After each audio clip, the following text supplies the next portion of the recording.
सभी साथियों को राम राम नमस्कार। ओके क्लासेज में आप सभी दोस्तों का एक बार फिर से स्वागत है। तो भाई आज के इस वीडियो में आपके लिए लेकर आया हूं मैं इम्पोर्टेंट 100 प्रश्न जो आपकी अग्निवीर एग्जाम के लिए काफ़ी ज़्यादा इम्पोर्टेंट होने वाले हैं। जिनका भी पेपर आज है या फिर ट्रेड्समैन का एक क्लर्क का होना बाकी है वो इस वीडियो को लास्ट तक देख लेना मेरे भाई, आपको पता लग जाएगा कि किस तरीके के प्रश्न आपसे पूछे जा रहे हैं। बात करें पेपर के लेवल की तो पहले की तुलना में थोड़ा सा बढ़ चुका है, तो भाई अपनी तैयारी को थोड़ा सा मजबूत करके जाना, ऐसा न हो कि आपको बाद में पछताना पड़े। पहला क्वेश्चन, हवा में ध्वनि का वेग कितना होता है? 332 मीटर पर सेकंड, 232 मीटर पर सेकंड, 110 मीटर पर सेकंड, 220 मीटर पर सेकंड। तो भाई हवा में ध्वनि के वेग की बात हो रही है, 332 मीटर पर सेकंड होता है। ठीक है, अब ये क्वेश्चन एसएससी की 2 एग्जामों में पूछा गया था। एक क्वेश्चन एक एग्जाम में तो इसका आंसर माना गया 332 मीटर पर सेकंड, साथ में मेरे भाई दूसरी जो एसएससी की एग्जाम हुई थी उसमें माना गया था 344 मीटर पर सेकंड। तो भाई जो भी आपको ऑप्शन में देखने को मिले वो देख लेना। 332 मिलता है तो ये आंसर हो जाएगा, और 344 मिलता है तो ये अभी आपका आंसर हो जाएगा। बात करें ध्वनि का वेग की, ठीक है भाई, तो ये सबसे ज्यादा, ठीक है भाई, सबसे ज्यादा किसमें होता है? सबसे ज्यादा होता है मेरे भाई किसमें? इस्पात में। किसमें भाई? इस्पात में ध्वनि का वेग सबसे ज्यादा होता है।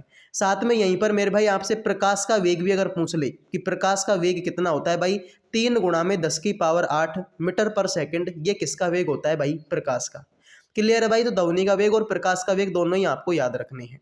अगला, खून का थक्का किस विटामिन की कमी के कारण नहीं बनता है? विटामिन सी, विटामिन के, विटामिन ए, विटामिन डी। खून के थक्के की बात हो रही है भाई, विटामिन के की कमी के कारण नहीं जमता। विटामिन के का रासायनिक नाम है भाई फिलोक्विनोन। क्या नाम है? फिलोक्विनोन नाम है, ये भी एग्जाम में पूछा जा सकता है। विटामिन सी का रासायनिक नाम है भाई एस कार्बिक अम्ल। कौन सा नाम है? एस कार्बिक अम्ल है, और इसकी कमी से भाई स्कर्वी रोग होता है। विटामिन ए का रासायनिक नाम है भाई रेटिनोल। रेटिनोल नाम है, और इसकी कमी से भाई रतौंधी रोग होता है, तो ये बात भी आपको याद रखनी है। विटामिन डी की कमी से मेरे भाई आपका सूखा रोग होता है। कौन सा रोग होता है मेरे भाई? सूखा रोग होता है, और इसका रासायनिक नाम क्या है? इसका रासायनिक नाम है भाई कैल्सीफेरोल। क्या नाम है? कैल्सीफेरोल। तो भाई सारे के सारे विटामिन आपको याद रखने हैं। विटामिनों से एग्जाम में क्वेश्चन 100% आ रहा है। ठीक है, अगला देखो, निमोनिया रोग किस अंग को प्रभावित करता है? फेफड़ा को, जीभ को, यकृत को, श्वास नली को। निमोनिया रोग की बात हो रही है मेरे भाई, ये शरीर के फेफड़ों को प्रभावित करता है। निमोनिया रोग किसको प्रभावित करता है? फेफड़ों को। यहीं पर अगर आपसे पूछ ले कि भाई टाइफाइड, ठीक है, टाइफाइड किस अंग को प्रभावित करता है, तो मेरे भाई टाइफाइड जो है आपकी आंतों को प्रभावित करता है। ठीक है, बात करें मेरे भाई हैजा की, तो हैजा भी आपकी आंतों को प्रभावित करता है। अगर मेरे भाई आपको सांप काट ले, अगर आपको सांप काट ले तो मेरे भाई इससे आपका शरीर का कौन सा अंग प्रभावित होता है? तो मेरे भाई तंत्रिका तंत्र प्रभावित होता है। कौन सा भाई? तंत्रिका तंत्र जो है प्रभावित होता है सांप के काटने से। क्लियर है भाई? तो ये सारी चीजें भी आपके एग्जाम में आ सकती है। अगला, प्राकृतिक वर्ण का प्रतिपादन, सिद्धांत का प्रतिपादन किसने किया? लैमार्क ने, मेंडल ने, वेलेस ने, डार्विन ने। प्राकृतिक वर्ण का सिद्धांत किसने दिया था भाई? ऑप्शन नंबर डी, डार्विन ने दिया था। बात करें मेरे भाई मेंडल को, तो अनुवांशिकी का जनक कहते हैं। किसका जनक मेरे भाई? अनुवांशिकी। अनुवांशिकी का जनक किसको बोला जाता है भाई? ग्रोगर जेन मेंडल को बोला जाता है। Option number B. ठीक है, तो प्राकृतिक वर्ण का सिद्धांत भाई डार्विन ने दिया था। ठीक है, और आइंस्टाइन ने, ठीक है, आइंस्टाइन ने कौन सा सिद्धांत दिया था भाई? ई बराबर में एम सी स्क्वायर। ई बराबर एम सी स्क्वायर किसने दिया था? अल्बर्ट आइंस्टीन ने। अगला देखो, सेरीकल्चर किससे संबंधित है? मत्स्य पालन उत्पादन, शहद उत्पादन, रेशम उत्पादन, या फिर जैतून की कृषि। सेरीकल्चर की बात हो रही है मेरे भाई, सेरी मतलब साड़ी, रेशम की साड़ी। ठीक है भाई, रेशम की साड़ी। ऑप्शन नंबर सी इसका राइट आंसर हो जाएगा। ठीक है, मत्स्य पालन क्या कहलाता है मेरे भाई? पीसी कल्चर कहलाता है। मत्स्य पालन क्या कहलाता है भाई? पीसी कल्चर कहलाता है। ये बात भी आपको पता होनी चाहिए। बागवानी क्या कहलाती है भाई? बागवानी सर, बागवानी हर्टिकल्चर कहलाती है। क्या कहलाती है मेरे भाई? हर्टिकल्चर कहलाती है। अगर आपसे पूछ ले मेरे भाई कि जो आपका तंत्रिका तंत्र है इसका अध्ययन किसमें किया जाता है, तो भाई न्यूरोलॉजी में किया जाता है। किसमें भाई? न्यूरोलॉजी में किया जाता है। अगर आपसे हृदय के बारे में पूछ ले कि हृदय का अध्ययन किसमें किया जाता है, तो भाई हृदय का अध्ययन कार्डियोलॉजी में किया जाता है। किसमें भाई? कार्डियोलॉजी में किया जाता है। ये बात भी पता होनी चाहिए। अगला देखो, लाइकेन किसका सूचक होते हैं? वायु प्रदूषण का, जल प्रदूषण का, मृदा प्रदूषण का, विकिरण प्रदूषण का। लाइकेन की बात हो रही है मेरे भाई, लाइकेन, ठीक है, कवक और शैवाल का। ठीक है, कवक कवक और शैवाल से क्या बनता है मेरे भाई, लाइकेन बनता है। और ये किसका सूचक होता है भाई, वायु प्रदूषण का होता है। अगर क्वेश्चन आ जाए कि भारत का पहला लाइकेन पार्क, भारत का पहला लाइकेन पार्क कहाँ पर बनाया जा रहा है, तो मेरे भाई ये आपके उत्तराखंड में बनाया जा रहा है भारत का पहला लाइकेन पार्क। क्लियर है भाई। अगला देखो, सिंदूर का रासायनिक नाम क्या होता है, calcium carbonate, mercuric sulphide, potassium nitrate, sodium chloride. तो देखो भाई, सबसे पहले दिन का सूत्र देख लेते हैं। Calcium carbonate CaCO3, mercuric sulphide HgS, potassium nitrate भाई KNO3 और सोडियम क्लोराइड NaCl। तो भाई सिंदूर के रासायनिक नाम की बात हो रही है, आंसर हो जाएगा भाई option number B, mercuric sulphide. सिंदूर का रासायनिक नाम क्या है भाई, मर्क्यूरिक सल्फाइड, यानी कि HgS से इसको डिनोट किया जाता है। अगला, अक्रिय गैसों की संख्या कितनी होती है, 1 2 4 6। तो भाई अक्रिय गैसों की बात करें, आवर्त सारणी में सबसे लास्ट यानी कि 18वें समूह में आपकी क्या पाई जाती है, अक्रिय गैस पाई जाती है भाई। ठीक है, 18वें समूह में आपकी अक्रिय गैस पाई जाती है। बात करें अक्रिय गैसों की तो भाई हीलियम, ठीक है, हीलियम है। इसके अलावा भाई नियोन है, ठीक है, नियोन है। इसके अलावा भाई क्रिप्टॉन है, ठीक है, क्रिप्टॉन। इसके अलावा भाई जीनोन, ठीक है, रेडोन, ठीक है। इसके अलावा मेरे भाई ऑर्गन। तो ये आपकी क्या है मेरे भाई, ये आपकी अक्रिय गैस है। तो कितनी अक्रिय गैस है भाई, helium, neon, krypton, xenon, radon, argon. तो मेरे भाई ये 6 अक्रिय गैस है। कितनी है भाई, 6 अक्रिय गैस है। ये भी आपको पता होना चाहिए। अगला देखो, भारत का बर्डमैन किसे कहते हैं, होमी जहांगीर बाबा को, बीरबल साहनी को, सलीम अली को, मेघनाथ साहा को। तो भारत का बर्डमैन किसको कहते हैं भाई, option number C, doctor Salim Ali को बर्डमैन के नाम से जानते हैं।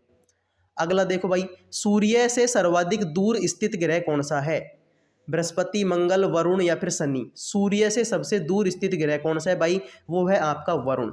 शनि को मेरे भाई वलित ग्रह के नाम से जानते हैं, यानी ऐसा ग्रह जिसके चारों ओर वलय है, तो वलित ग्रह के नाम से शनि को जानते हैं। मंगल को मेरे भाई लाल ग्रह के नाम से जानते हैं। और बृहस्पति भाई सबसे बड़ा ग्रह है। बृहस्पति क्या है, सबसे बड़ा ग्रह कौन सा है मेरे भाई, बृहस्पति है। सबसे गर्म ग्रह कौन सा है, तो मेरे भाई सबसे गर्म ग्रह है आपका शुक्र।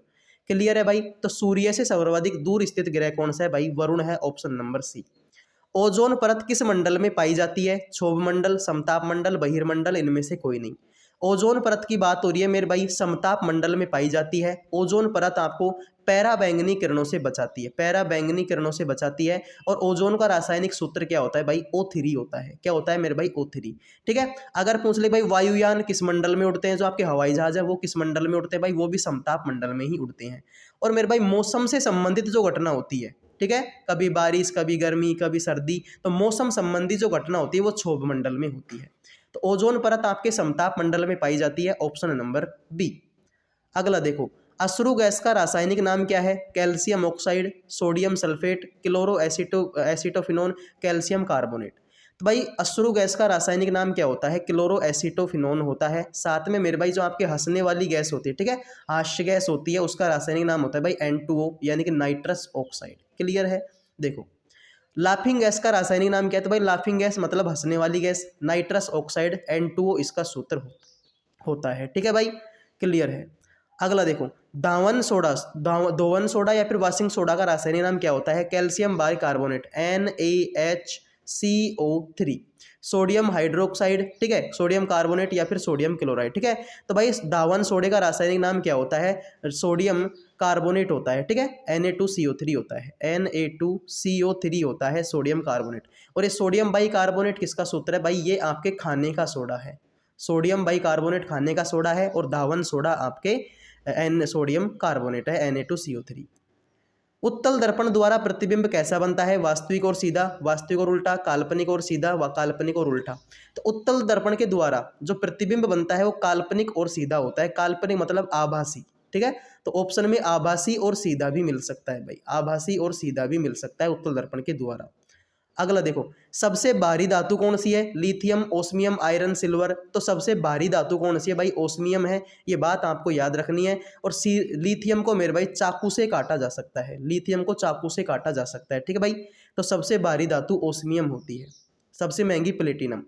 फ्रियोन का रासायनिक नाम क्या है, क्लोरोफ्लोरोकार्बन है, ट्राइक्लोरोमीथेन है, क्लोरल है, DDT है। ठीक है, तो फ्रियोन का रासायनिक नाम है मेरे भाई क्लोरोफ्लोरोकार्बन। ठीक है, डाईफ्लोरो, ठीक है, मेथेन, ये ठीक है। तो क्लोरोफ्लोरोकार्बन आपको याद रख लेना CFC। और इसका प्रयोग किस में किया जाता है मेरे भाई, जो आपके रेफ्रिजरेटर होते हैं, ठीक है, रेफ्रिजरेटर यानी कि आपकी जो फ्रीज होती है उसमें किसका प्रयोग किया जाता है भाई, फ्रीओन का प्रयोग किया जाता है। पहले क्लोरोफ्लोरोकार्बन का किया जाता था, लेकिन इसको मेरे भाई बैन कर दिया, अब वर्तमान में फ्रीओन का प्रयोग करते हैं। अगला देखो, जल का शुद्धिकरण किसके द्वारा किया जाता है, अमोनिया के द्वारा, क्लोरीन के द्वारा, हाइड्रोजन द्वारा, ऑक्सीजन द्वारा।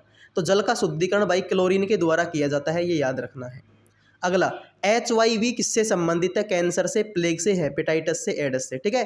तो HIV, ठीक है, ह्यूमन इम्यूनो वायरस, ठीक है, ह्यूमन इम्यूनो वायरस इसकी फुल फॉर्म होती है। और मेरे भाई ये एड्स से संबंधित है, ठीक है भाई, एड्स होता है HIV से।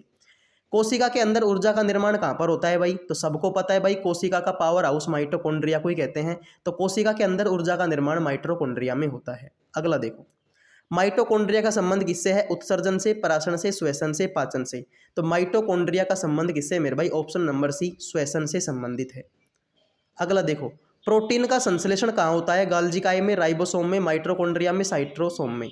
तो प्रोटीन का संश्लेषण होता है मेरे भाई, ऑप्शन नंबर बी, राइबोसोम में होता है प्रोटीन का संश्लेषण। क्लियर है भाई। तो ये आज के आपके कुछ क्वेश्चन थे जो आपकी एग्जाम के लिए काफ़ी ज़्यादा इंपॉर्टेंट होने वाले हैं। भाई वीडियो को लाइक कर देना, चैनल को सब्सक्राइब कर लेना भाई, ऐसे ही वीडियो आपको फ्यूचर में भी और मिलेंगे। क्लियर है। अगले वीडियो